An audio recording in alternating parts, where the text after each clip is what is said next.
Pessoal, aqui é Leonardo Tacuno e vou continuar as aulas de estrutura de dados. Estamos na aula 6, vamos fazer um método aqui. O método de hoje eu vou fazer uma busca de um elemento dado uma posição. A ideia é o seguinte: a gente tem o vetor, que é a nossa classe que a gente fez nas últimas aulas, né? E nessa classe vetor a gente colocou um vetor de elementos. Eu defini um tipo fixo aqui, um tipo inteiro, de tamanho máximo 5. Isso aqui a gente pode mudar ainda.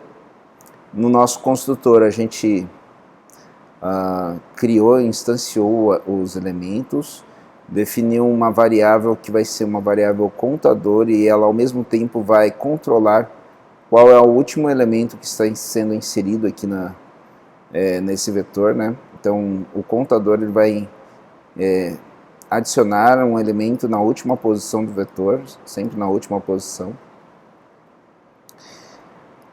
Fizemos o método de tamanho, fizemos o método de toString. A ideia é o seguinte, eu vou fazer o método de busca, que vai ser um método público, vai devolver o elemento, que no caso é um elemento inteiro, né? E eu vou passar a posição desse elemento, a posição que eu quero buscar no meu conjunto, tá? Então, a gente vai controlar as posições dos elementos como a estrutura do vetor. O elemento na posição 0 é o primeiro elemento, aí o elemento na posição 1, segundo e assim por diante. No vetor de 5 elementos, eu tenho elementos que variam de 0, no elemento 0 até o elemento 4. Bom, então se eu passar a posição, eu vou devolver para quem está buscando um elemento numa determinada posição. Então eu vou passar meu vetor de elementos e a minha posição.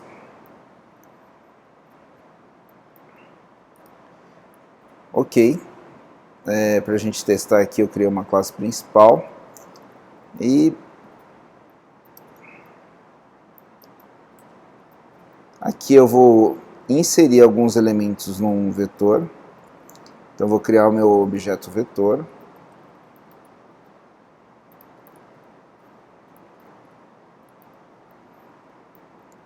Bom, ele não reconheceu a classe vetor porque está em outro pacote. Então vou importar esse vetor, né? Import vetor. Aí vai aparecer import, canal do código, estrutura de dados vetor, então nosso pacote vetor e a classe vetor. Aqui eu vou inserir alguns elementos no vetor. Adicionar elemento, eu vou colocar alguns números aqui, 10,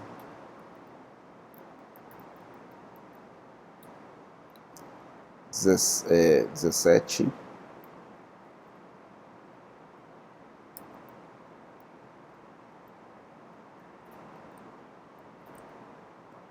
5,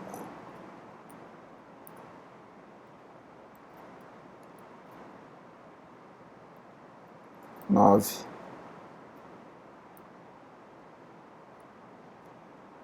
12. Bom, adicionamos alguns elementos, 1, 2, 3, 4, 5, são 5 elementos, só que ele está dando um erro. Está dando erro pelo seguinte, o método adicionar, né, se a gente for olhar o método adicionar, ele lança uma exceção. Por quê? Porque na aula passada, no momento que a gente estava adicionando alguns elementos, eu estou controlando também se a inclusão de um novo elemento não vai estourar o vetor, né? Ou seja, não vai estourar o tamanho máximo, ou a capacidade máxima do vetor. Então, eu faço uma verificação aqui e se esse tamanho aqui estourar o tamanho máximo do meu vetor, né, reservado para o meu vetor, eu gero uma exceção, uma exception mais geral aqui, dizendo que o vetor já está cheio, e aí eu não posso incluir mais elementos. Só que o fato de eu fazer isso, eu eu tenho uma cláusula chamada throws exception, e que essa cláusula throws exception força que qualquer pessoa que vai executar o método adicionar necessariamente tem que tratar a exceção.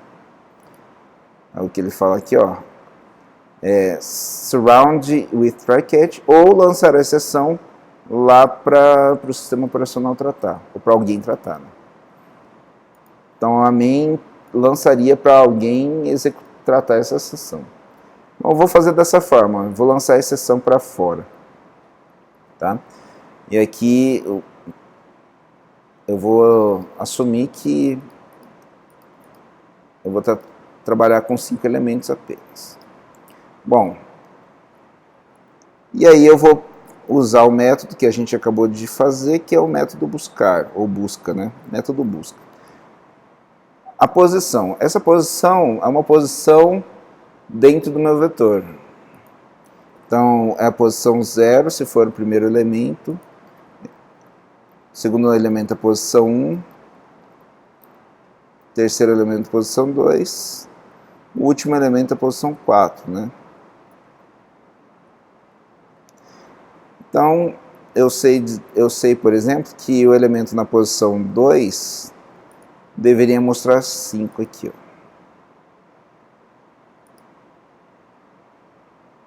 5. O elemento na posição 0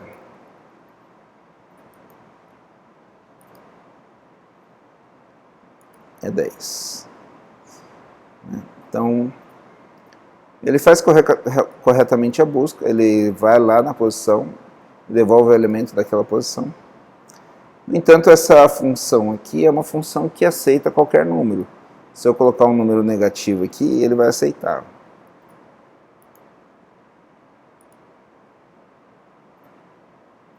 Né?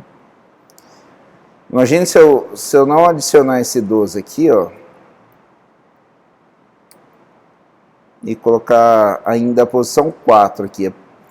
A capacidade é 5, mas eu só tenho 4 elementos. Eu quero buscar a posição 4. Ele me devolveria 0, porque o 0,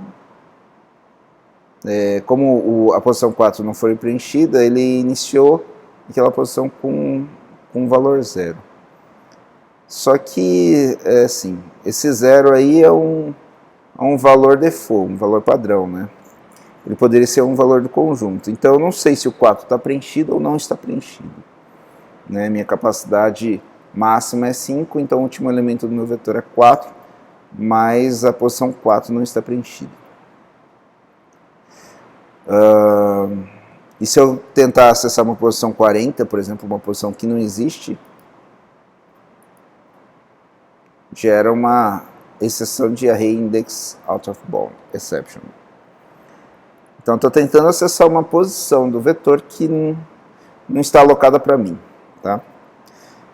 Então, a gente vai tratar esse erro, a gente vai tratar o parâmetro de entrada aqui e vai dar uma mensagem mais adequada aqui. Basta colocar um if. Se a posição que eu estou querendo verificar dentro do meu vetor for menor que 0, ou a posição for maior que count, porque count é o meu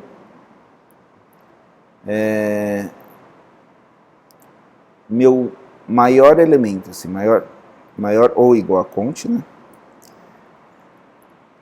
O count indica a quantidade de elementos que eu tenho e, ao mesmo tempo, ele indica a última posição disponível aqui. Então, se a posição que eu estou procurando for igual a count, né, ele está fora do meu range. O meu range é o número que vai de 0 a count menos 1, sempre. Porque eu coloco ele na última posição, na posição count, e incremento esse count. Então, o count sempre está apontando para uma posição livre a ser inserida. Tá? Então, se ele for menor que 0 ou maior que count, eu vou gerar uma exceção. Vamos lembrar como que a gente gera essa exceção, né? Eu vou dar um throw new, e existe uma exceção mais adequada. Eu poderia gerar uma exceção genérica, mas eu vou gerar uma exceção que seja adequada para verificação do argumento, se esse argumento está ok ou não, tá? Então, existe uma exceção chamada illegal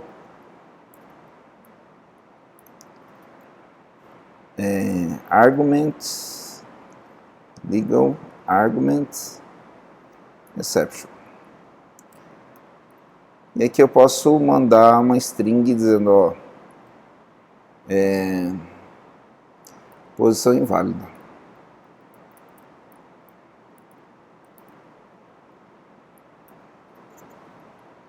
Tá? Bom, meu if termina aqui. E no momento que eu gero essa exceção, então ela não vai retornar nada aqui, né? Eu não vou conseguir retornar nenhum elemento, que ele vai gerar essa exceção, vai sair da função e vai mostrar a exceção aqui na tela. Então, em vez de dar um array index out of bound, ele dá uma posição inválida, uma mensagem mais adequada, né?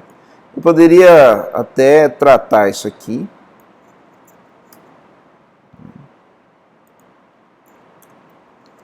Por exemplo, colocar assim, esse tratamento dessa exceção.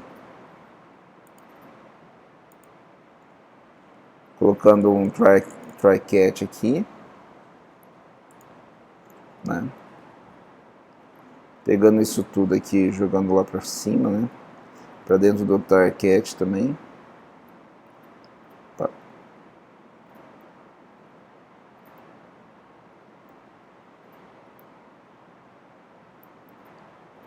Opa, de novo.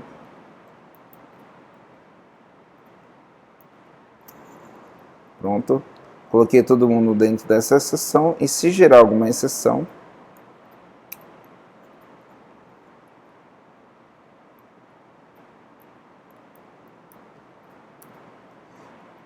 né?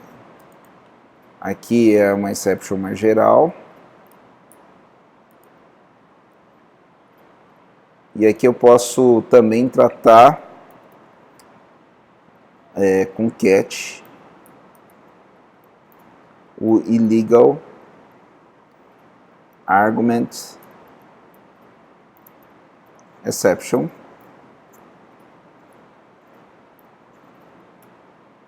Certo? Fazer esse tratamento com um outro catch para tratar essa exceção de argumento ilegal e dar uma mensagem mais adequada.